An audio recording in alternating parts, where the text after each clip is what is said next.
across the board, people are saying, or not people, but articles are saying, and a lot of people that actually look at some of this data, they're stating that a lot of these properties that are out there, that the inventory is starting to increase, but it's obviously not increasing here in Vegas. Now, when I was reading was 6.5 months supply is typically something that would be needed for builders to kind of say, okay, well, we're now, we're not going to have that same, everybody's going to come to us and we're going to get what we want. We're not going to be able to, go over price or over list of what they're current selling the house for. So 6.5 months supply of houses, new houses of existing homes, will level the playing field against builders, because builders are, you go to a builder today, you can get anything you want, right? I mean, you can, I'm not you as a consumer, the builder can get anything they want. They can.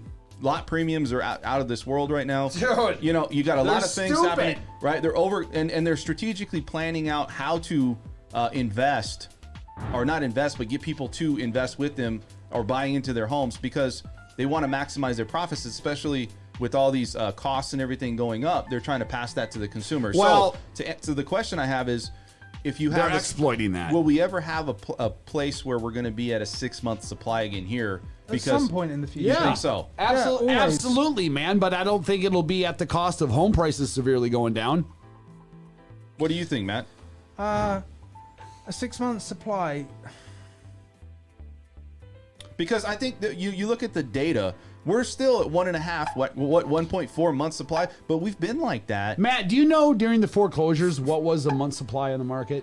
Do you know? Oh, it was like 9 months. Was it? Yeah, during it was. So and I think 6 months is a stretch. But don't you think 6 months is a healthy market? Like No, that's that's a little. No, between 3 to 6 months is supposed to be more of a balanced market. I think if you start crossing 6, you're kind of. Well, we're talking about housing affordability, right? And we're talking about how we've become in like Southern California. Mm-hmm. The thing about it too, and even Phoenix, I mean, when we're not there, I mean, we will be like that. But you look at those cities, what do? They spilled over the next valley. Over the next valley. That's what I'm saying. Everyone's like, oh, home prices are unaffordable. Home prices are unaffordable. Because of what? Water? No, because we're not ready yet. There has to be... Because of our government. No, because... We got to get ready is what I'm saying. No. Like, go. What's going to make it ready is that the price of homes are going to increase to a point where people are going to say, I'm going to drive 45 minutes over the valley. Bullhead side City. Of the valley. Like, people are going to agree to commute based on the affordability of the homes. Right. Watch, in the next 10 years, Prump quadruples in population. Yeah. I called it here first. You heard it here first. What a great town. You heard it here first, kids. Well, there's a bunch of room left in the South, I'd say. South Vegas, kind of. Oh, Henderson's, it's going to go all the way back up to the mountain around Inspirada. Yeah. There's a lot of growth there. Yeah, That's going to be the biggest growing zip code in so we're not at capacity. No, but and even when we get at capacity, we have other valleys we can spill into. I think it's going to take about 5 years. Yeah. If we continue at this When you trajectory. drive through Phoenix, you go through one valley, Yeah. go up a little hill, go in the next valley. It's kind of like similar to the way this Yeah. geography is here. They just kept going. Yeah. I think a lot of investors and people in general were banking on having this this moratorium, the foreclosure moratorium, actually take in effect, because then they felt that that's going to ease up that market. Let's just get it over with. I mean, how many times can you extend something? But it's not. It's not though, because the thing is investors or servicers are willing to help with, helping out with some type of either forbearance or that. Now they're extending the loans. Right? It went from 30 to 40-year loans. Well, you're talking about homeowners. Yeah, I mean, not renters, not paying. Well, renters don't own the property. I know. They're looking for them to foreclose like they did back in the days. Yes, but what I'm saying, yeah, exactly. So they're not going to foreclose though. So I don't know if there's going to be a huge market that's going to say, okay, that's going to contribute for us to have that 6 month or 3 to 6 month supply, like you were saying. I don't know what's going to contribute. And to that. even if there are, there's 10 investors lined up for it. Yeah. For each one. So I mean, it's supply and demand. It's really not rocket science, or I wouldn't do it. Trust me.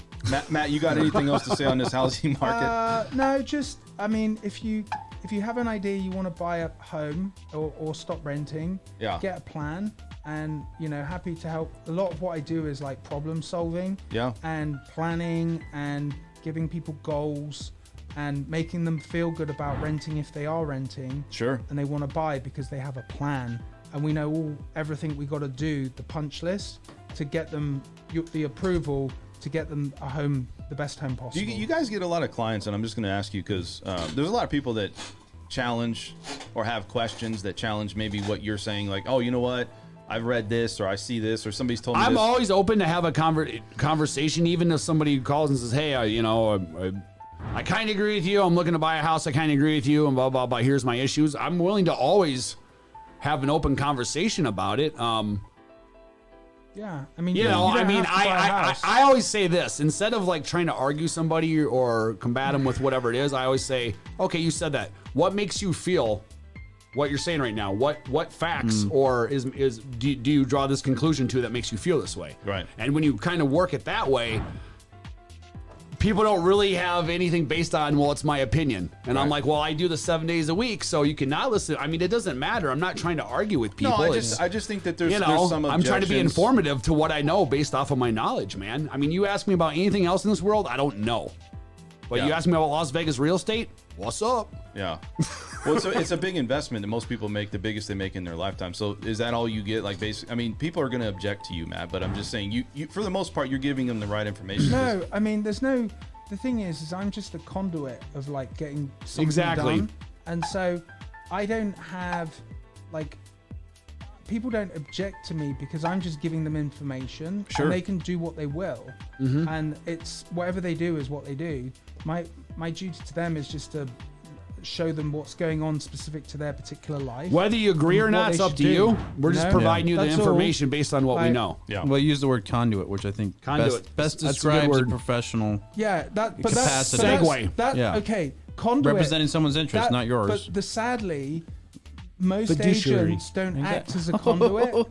Got some leaks. Yeah, Law school right around the corner. Conduit's the highest goal to have.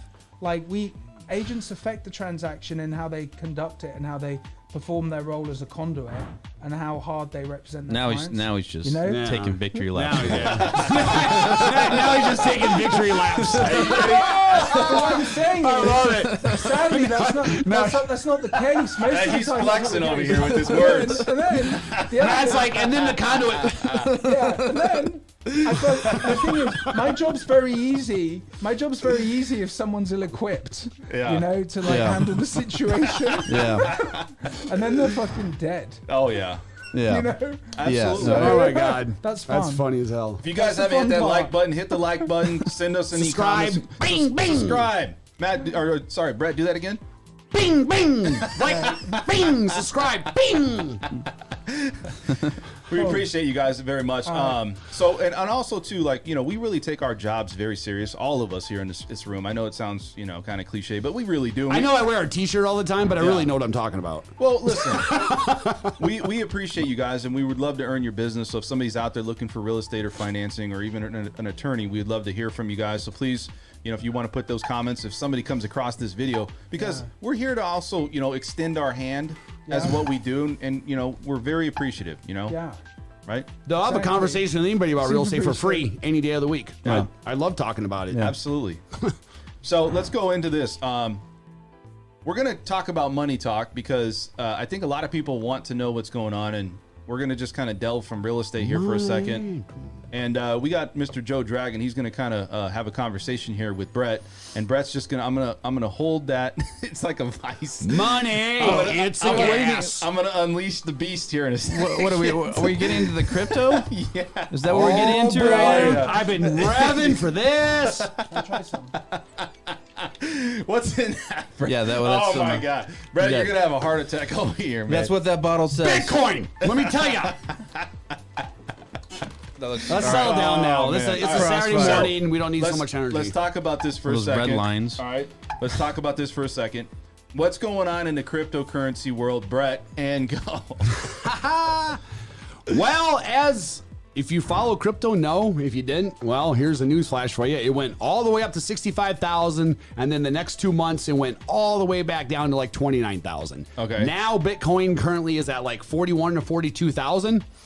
So a lot of people, and when I say a lot of people, I mean the people that I follow on Twitter, that have huge trading groups and blah, blah, blah. You can believe it or not, but if you use Fibonacci levels and stuff like that, which is we're starting the second leg of the bull run. This one they're anticipating between 100 to 120 grand. Could hit it, could not hit it. It's crypto. At the end of the day, I'm the first to say it gets manipulated. at this point. And is it considered like a stock though? Because it seems like that's the question. Somebody comes out and what says, do you mean stock? Well, it's just a like commodity. stocks. I would a say, commodity. well, it depends. So different coins do different things, and there are different blockchains that do different utilities. But Bitcoin primarily is just like a store of value. So yeah, what is the underlying reason for creating these currencies? In your words, what is the objective? That's a good question. Well, okay, so a lot of these currencies are blockchains that do something, right? They have a utility. Like one is called Link. And what Link essentially does is it takes all the documents that you have, like for your files, for like, look how many files and documents you have for one case, right? Right. So it basically, even if it's stored digitally, what it does is it takes all of that and it's an oracle that puts it in the blockchain. Right. And So- blockchain people are peer-to-peer so computers. in that sense, it's called a coin, but in that sense, it's like a stock because the value of it is increasing based on the demand, based on the use of it, the use case, and all those different things. Yeah, but why is it not just a highly advanced security software system? Which is a product, right? That's not like correct. It's well, there's a lot of companies out there that aren't a stock. I mean, they're not like on the publicly traded. So this is basically what people just feel the value of it is right now. I mean, like anything else. I mean, but it's a different market for that. And you're on top of this all the time, right? Mm-hmm. So, well, try to be. Is the goal then still that we're going to have an alternative currency to the U.S. dollar? Oh, the pound. You guys still use pounds? I think the dollar's. I believe that in 20, 25 years, the U.S. dollar won't be around, and the world currency will be Bitcoin because it's a standard store of value. Now there needs to be a second layer, which I mean that Bitcoin is not feasible for a lot of payments and a lot of transactions. But look at like gold, right? You don't take a bar of gold and go to the grocery store and buy your groceries. You use your credit card, you use $1, you do whatever it is. But gold is like a store of value. But the thing about gold is that more gold can be mined. Bitcoin, there's going to be 21 million that will ever be created. Yeah, but that's But it. hold on a second. So the scarcity So of you're it. talking about. So that is still the goal here. We're going to have alternative currency. Correct. In my view, that's exactly why this is a bubble, because I think that is 100% impossible. Then that's you where can the believe that, and I mean this is why though. Listen, I don't really have that discussion anymore because now we're talking about fundamentally two different ideas on the viewing of it. And if you have that, I totally respect that. But we can talk about why, right? And to be honest with you, the evidence is in your corner right now, so you win right now. But it's just, but to me, I just believe here's that why. with the future and the things that. Here's why. I don't think it's physically impossible, right? Mm-hmm. But if you wanted a currency, the currency cannot be moving around like Bitcoin is. We agreed to have a stable currency. Correct, but you're looking at something that is 5% of the world right now. Right. So that's the problem. So right now, yes, that's what I'm saying. If you want to talk about the evidence right now, you're right. But so that's the problem. Hold on. But to me, that's the problem. So what would you need? How much percent of the world would you need? You need a lot, right? You need like 30%. Okay, well then I'll counter that with saying 75% of the world lives in poverty. Okay, and they don't have bank accounts. How about just, they don't have a store of value. So now you can carry your own store of value that doesn't get manipulated like your nation's currency, and you can carry it in your wallet. But how about just this country, right? How about just this country? Forget the rest of the world. America's one small piece, right? My point is, you'd have to get some big players, some big company players, big S&P 500. There are dumping a ton of money into it. You will. Here's the problem. Mm-hmm. That would eliminate the need for the Fed, right? No, the government loses control if they. The government is. Listen, you want to know why the price went from 65 down to 29? Because there's been a bunch. Control. There's been a bunch of FUD out there that bad news that they're spreading and trying to spread, and things like China shutting down their miners to do, and all these things. But all that, like, what I'm trying to say is this: nobody can control it, and nobody can stop it. But that's where I disagree. That's where I disagree. Nope. Because the U.S. government can control it. Nope. Because you said big companies. They can try. Big companies have to invest. Would you agree? S&P 500 big mega companies. How they need to invest to what? To make the price go up? They need to start using this digital currency to make it stable. They'll be forced. Right? Sooner or later, they'll be forced. Who will be forced? S&P, government, everything. That's what I'm saying. Why is it? I believe it's something that you can't stop at this point. So if you believe that, I mean, you can stand in the way. But to me, the most amount of money I've made in my life was being ahead of the curve. Yeah, and but I you have see to this as understand. being You have to understand. We've created a 100-year system where we use the Fed to control and manipulate nothing the like economy. Bitcoin has ever. Like that's my whole point, which is, I would suggest anybody out there go and read a book called The Bitcoin Standard, and that the whole first half of that book is talk about monetary policy and money since the beginning of time, and how every single civilization has manipulated it. So here's what they do: they bring a currency on and make it stable at first, just to manipulate it at the end. The way I look at Bitcoin is it's manipulated at first to be stable at the end. But the reason for manipulation is so we don't go into a crazy depression, which what would have happened so I get in that. 08. And dude, that's a fair argument. At this point, Bitcoin is very, very manipulated, and to be used as the currency around the world would be asinine right now. I agree. But what I'm telling you is, we're going there, whether you like it or not. But see, within our lifetime, I disagree because it's not the locomotive. All it is a switch of belief system. What happens? If I was to take a $20 bill and set it right here, and a napkin and set it right here, what's the difference? They're two pieces of paper. But why is one worth $20 and one's worth nothing? Because collectively as a whole, we say that this piece of paper is worth $20. Well, all my experience, your experience in life. Right, you know that. You trust that. You don't trust what I'm telling you is that belief system is switching by the day, and the whole new generation coming up. Here's the point. If Congress passes a law, which I think they'll be forced to do, that says if you are in the S&P 500... They're going to do everything they can to stop it. You cannot do this. They're going to do everything they can to stop it. Who is? But it's the government. But it's speculation. But I'm telling you, it's run by the people, and you can't stop the will of the people. Period. Thank you for watching an episode of the French Workbench podcast. If you want to tune into past episodes, please subscribe to my channel now. Also, if you want to look at our audio-only options, we do have iTunes and SoundCloud.